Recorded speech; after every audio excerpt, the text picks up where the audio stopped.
So part one is determine how results will be judged before starting.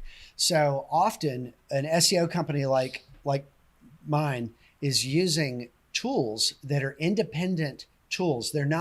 It's not just your Google Analytics data, but other SEO tools that are tools that we license and use that help us look at the world and understand who's showing up higher.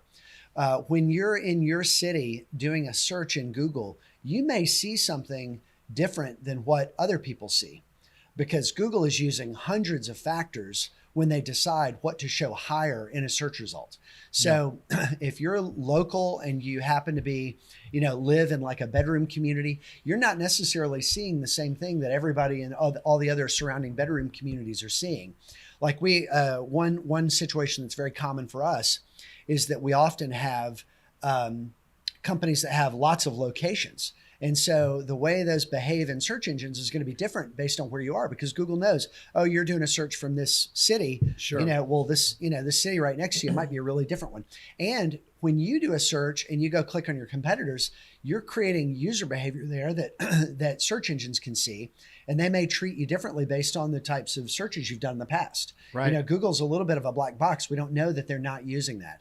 And so you have to decide how are you going to evaluate success, and you can trust that your SEO folks are not just going to use what you're seeing and what you're able to replicate as the primary source of information. In fact, it's very wrong-headed, and it creates a lot of headaches for SEO companies to be on the hook for whatever random stuff is coming up based on your specific selection of keywords for a test search. So third-party tools that show rankings, seeing those go up over time, that's a really good single metric to focus on. Another good single metric that I really like, and I'm going to give you 3 of these total, is number of impressions per month in Google.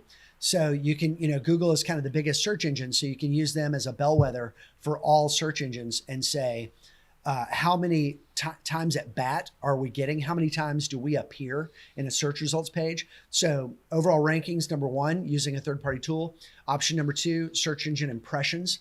Option number 3, organic website traffic. And I would combine, we typically see direct traffic grow in the shadow of organic traffic. So I would take into consideration growing direct traffic and credit that to growing organic traffic. Organic is not an ad, a search engine visit that's not from an ad.